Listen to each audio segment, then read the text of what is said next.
प्यारे प्यारे दोस्तों, नमस्कार। स्वागत है आप सभी का मेरे YouTube चैनल में। और आज हम लोग NCERT क्लास 10 हिंदी चैप्टर 12 को देखेंगे।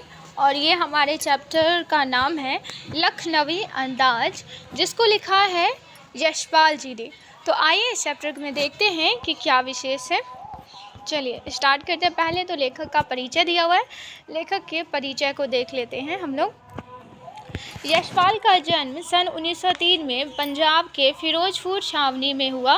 प्रारंभिक शिक्षा कांगड़ा में ग्रहण करने के बाद लाहौर के नेशनल कॉलेज में से उन्होंने BA किया। वहां उनका परिचय भगत सिंह और सुखदेव से हुआ।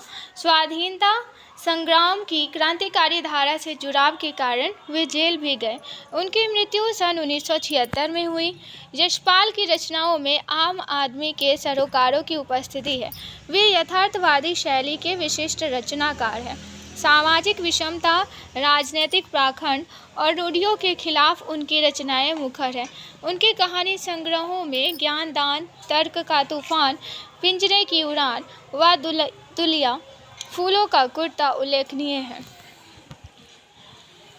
उनके कहानी संग्रह उल्लेखनीय है। उनका झूठा सच उपन्यास भारत विभाजन की त्रासदी का मार्मिक दस्तावेज है। अमिता, दिव्या, पार्टी, कामरेड, दादा कामरेड, मेरी तेरी उसकी बात उनके अन्य प्रमुख उपन्यास है। भाषा की स्वाभाविकता और सजीवता उनकी रचनागत विशेषता है।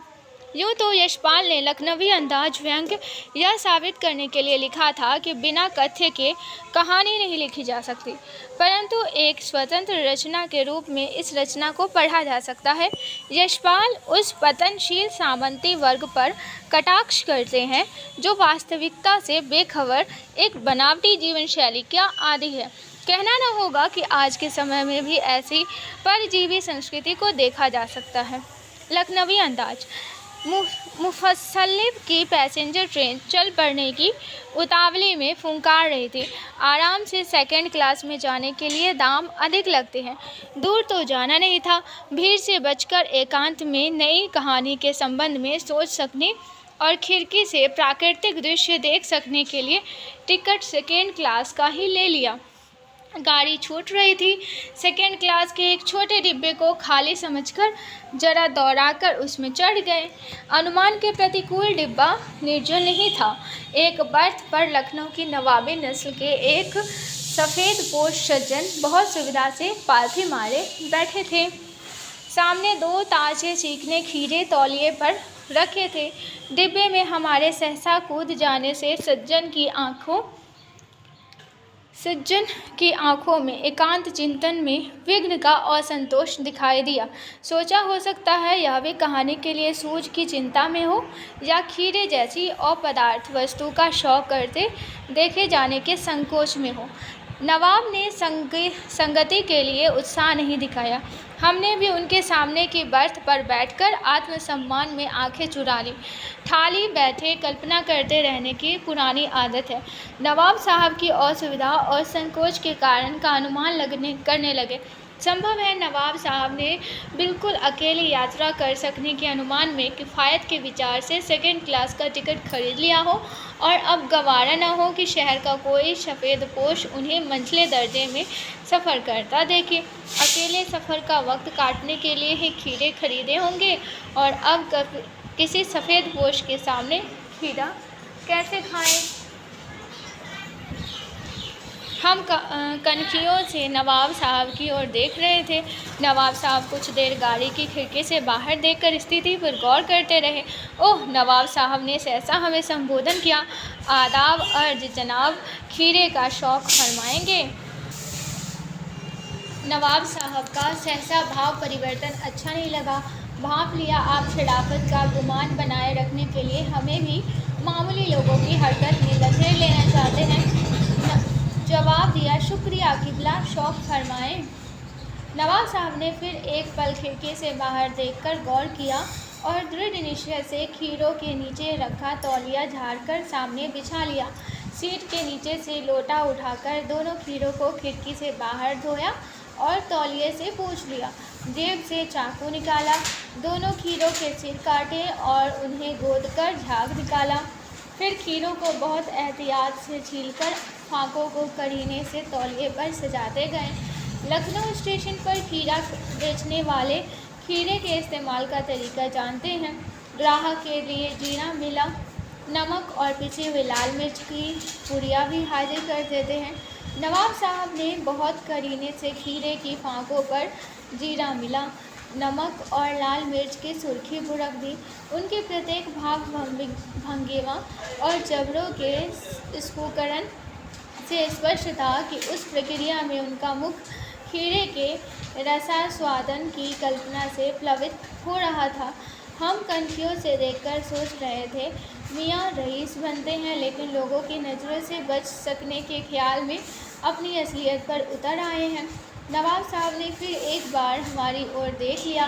वल्लाह शौक़ कीजिए, लखनऊ का बालम खीरा है। नमक मिर्च छिड़क दिए जाने से ताज़े खीरे की पनियाती फाँकें देखकर पानी मुंह में जरूर आ रहा था, लेकिन इनकार कर चुके थे।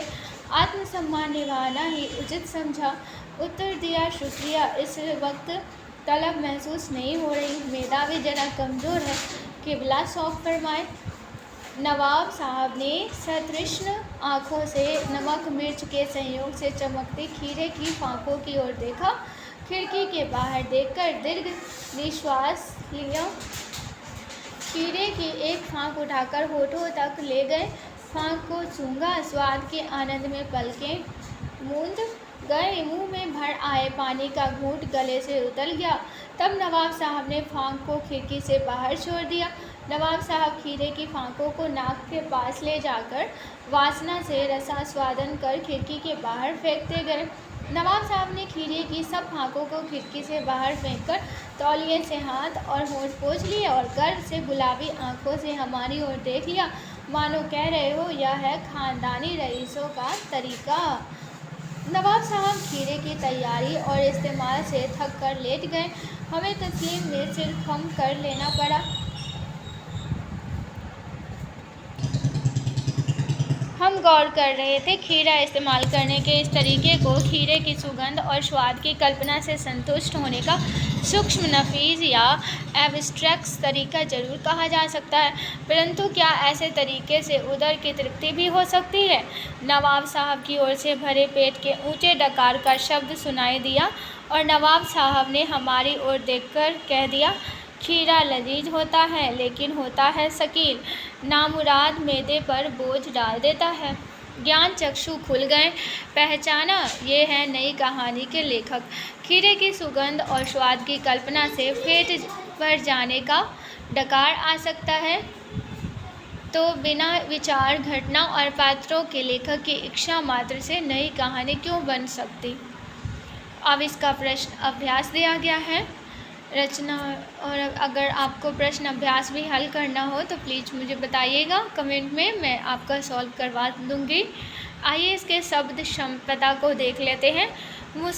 मुसफ़िल, मुसरिसल मतलब कि केंद्रस्थ नगर के इर्द गिर्द के स्थान। ये मुस्लिम वर्ड है, इसलिए हम लोग को सुनने में हार्ड लग रहा है।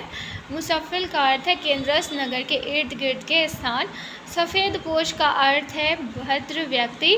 किफ़ायत का अर्थ है मितव्ययता, समझदारी से उपयोग करना।